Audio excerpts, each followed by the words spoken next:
हम लोग एक ऐसी पार्टी से हैं, हमारी पार्टी एक ऐसी पार्टी है देश में जो स्टैम्प पेपर पे लिख करके मतदाताओं से अपना वोट मांगती है। ईवीएम मशीनों में घोटाला होता है, इसको लेकर के माननीय चुनाव आयोग को पत्र लिखा और ये कहा कि बैलेट पेपर से चुनाव होना चाहिए। मगर भारत का जो चुनाव आयोग है वो अपनी जिद पर अड़े हुए है। वो कहते हैं कि ये जो ईवीएम मशीन है वो दूध की धुली हुई है, जबकि भारत की सुप्रीम कोर्ट, जिसके ऊपर में कोई कोर्ट नहीं है, वो भी मान्य कर चुकी है कि ईवीएम मशीनों में घोटाला होता है। भारत में कोई भी पार्टी ऐसी नहीं है जो स्टैम्प पेपर पर लिख करके वोट मांगती हो।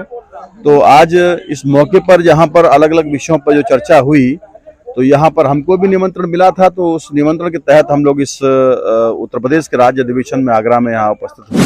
वीवीपीएटी मशीन से निकलने वाली पर्चियों की मतगणना होगी, मगर नियम बना करके चुनाव आयोग ने और भारत सरकार के दबाव में आकर के ऐसे नियम फॉर्म किए कि वीवीपीएटी मशीन से निकलने वाली पर्चियों की 100% गिनती नहीं होती है। केवल 5 बूथों पर जो ईवीएम मशीन लगती है वो 5 ईवीएम मशीनों की गिनती होती है।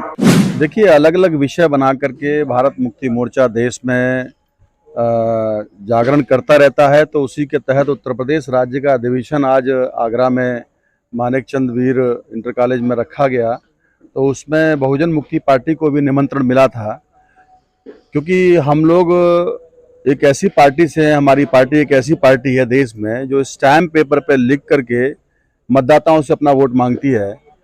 तो अलग अलग विषयों पर जो चर्चा भारत मुक्ति मोर्चा के द्वारा होती है, तो उन तमाम मुद्दों पर, जैसे जाति आधार जनगणना हो या किसानों के लिए उनकी लागत मूल्य से 25% अधिक मूल्य पर उनकी फसल को खरीदने की बात हो, एमएसपी पर कानून बनाने की बात हो, युवाओं को रोजगार देने की बात हो, या फिर महिलाओं को उनकी संख्या के अनुपात में 50% राजनीतिक आरक्षण देने की बात हो, इन तमाम मुद्दों को लेकर के हम लोग स्टैम्प पेपर पर लिख करके सम्मानित मतदाताओं से हम लोग अपना वोट मांगते हैं।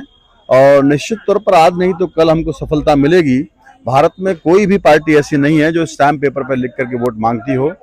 तो आज इस मौके पर जहां पर अलग अलग विषयों पर जो चर्चा हुई, तो यहाँ पर हमको भी निमंत्रण मिला था। तो उस निमंत्रण के तहत हम लोग इस उत्तर प्रदेश के राज्य अधिवेशन में आगरा में यहाँ उपस्थित हुए। सर, भारत मुक्ति मोर्चा के जो राष्ट्रीय अध्यक्ष है बावन मिश्राम जी, वो ईवीएम का विरोध करते हैं, ऐसा क्यों? देखिए, केवल वही नहीं बल्कि भारत के तमाम ब्यूरोक्रेट्स ने, रिटायर्ड जजों ने भी, आर्मी के बड़े अफसरों ने भी, और पूर्व में आईएएस अधिकारी रहे उन तमाम लोगों ने, यहाँ तक कि 21 दलों ने ईवीएम मशीनों में घोटाला होता है, इसको लेकर के माननीय चुनाव आयोग को पत्र लिखा और ये कहा कि बैलेट पेपर से चुनाव होना चाहिए। मगर भारत का जो चुनाव आयोग है वो अपनी जिद पर अड़े हुए है। वो कहते हैं कि ये जो ईवीएम मशीन है वो दूध की धुली हुई है, जबकि भारत की सुप्रीम कोर्ट, जिसके ऊपर में कोई कोर्ट नहीं है, वो भी मान्य कर चुकी है कि ईवीएम मशीनों में घोटाला होता है। Free, fair and transparent election नहीं होता है। घोटाला पकड़ने की मशीन यानी वीवीपीएटी मशीन भी लगाने का काम किया गया देश के अंदर में, मगर वो मशीन लगाने का भी कोई फायदा नहीं हो रहा है, क्योंकि विवाद की स्थिति में ऐसा कहा गया कि वीवीपीएटी मशीन से निकलने वाली पर्चियों की मतगणना होगी, मगर नियम बना करके चुनाव आयोग ने और भारत सरकार के दबाव में आकर के ऐसे नियम फॉर्म किए कि वीवीपीएटी मशीन से निकलने वाली पर्चियों की 100% गिनती नहीं होती है। केवल 5 बूथों पर जो ईवीएम मशीन लगती है वो 5 ईवीएम मशीनों की गिनती होती है। तो सारी जगह पर घोटाला हो रहा है, 5 मशीन की गिनती करने से घोटाला कैसे पकड़ में आएगा? तो इसको लेकर के सारे देश भर में अभी ये हंगामा हो रहा है। और भारत की एकमात्र पार्टी है बहुजन मुक्ति पार्टी, जो 26 नवंबर को संविधान दिवस के अवसर पर 26 नवंबर 2023 को भारत के चुनाव आयोग के कार्यालय को हम लोग घेरने का काम करेंगे। जी, सर, 2 बड़े नाम जो बहुजन समाज में उठ के नजर आते हैं, एक चंद्रशेखर आजाद और मायावती, इन दोनों के बारे में आपका क्या कहना है? देखिए, मीडिया बताती है बड़ा जो है, अभी वो बड़े नाम नहीं रहे। बहुजन समाज पार्टी की तो राष्ट्रीय पार्टी की मान्यता ही खत्म कर दी गई और वो उसमें सबसे बड़ा रोल प्ले ईवीएम ने किया है, मगर बहन मायावती उसके खिलाफ में बोलती नहीं है। हो सकता है अपनी कुछ निजी स्वार्थ रहा हो, उनको क्यों नहीं बोलती आखिरकार। एक बार हमें ऐसे जानकारी मिली कि वो सुप्रीम कोर्ट में केस दायर किया था 2017 का चुनाव हारने के बाद में बहन जी ने सुप्रीम कोर्ट में केस दायर किया कि ईवीएम मशीनों में घोटाला होता है, अगर बीजेपी में हिम्मत है तो बैलेट पेपर से चुनाव करा के दिखाए। ऐसा बयान आपने भी सुना होगा मीडिया के माध्यम से, आप लोग खुद मीडिया में हैं। और सुप्रीम कोर्ट में केस लेके गई, मगर जैसे ही 450 करोड़ की संपत्ति का मामला खुला, पिटारा खुला, बीजेपी के लोगों ने उनके भाई आनंद को जो जब फंसाया मामले में, तो वो केस विड्रॉ कर लिया बहन जी ने। तो ये कहीं ना कहीं जो है वो आवाज उठाने में सक्षम नहीं है, वो उठा नहीं सकते हैं, वो बड़ा नाम नहीं है। अभी तो राष्ट्रीय पार्टी की मान्यता को बचाना ही सबसे बड़ा खतरे का काम है उनके लिए, सबसे बड़ी चुनौती है।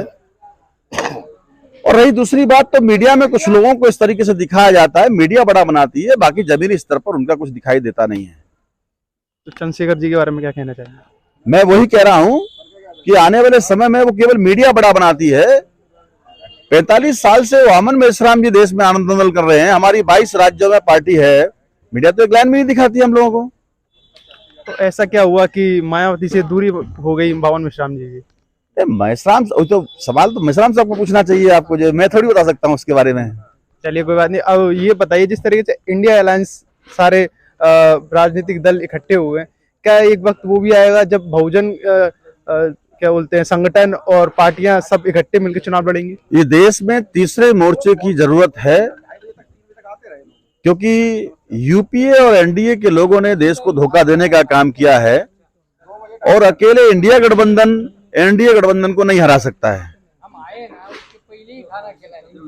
जो कांग्रेस के नेतृत्व में बनाया गया इंडिया नाम का गठबंधन है, वो अकेले के दम पर बीजेपी को रोकने में सक्षम नहीं है। उनको तीसरे मोर्चे को भी साथ लेना पड़ेगा। वामन मेश्राम जी के नेतृत्व में जो राष्ट्रीय परिवर्तन मोर्चा का गठन हुआ है, जिसमें लगभग 70-80 पार्टियों का अभी तक हो गया है, दूसरे चरण की बैठक अभी दिल्ली में होने वाली है 31 अक्टूबर को।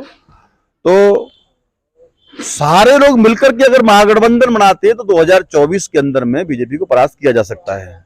मगर ये सोचे कि केवल इंडिया गठबंधन बीजेपी को हरा दे, तो ये घोटाला करने वाली जो तमाम जो राजनीतिक पार्टियों को डर दिखा करके जेल में डालने का जो डर करती है केंद्र सरकार, तो ये तो डरे हुए लोग हैं। बहुत सारे लोग तो डर की वजह से उसके अंदर में शामिल हैं।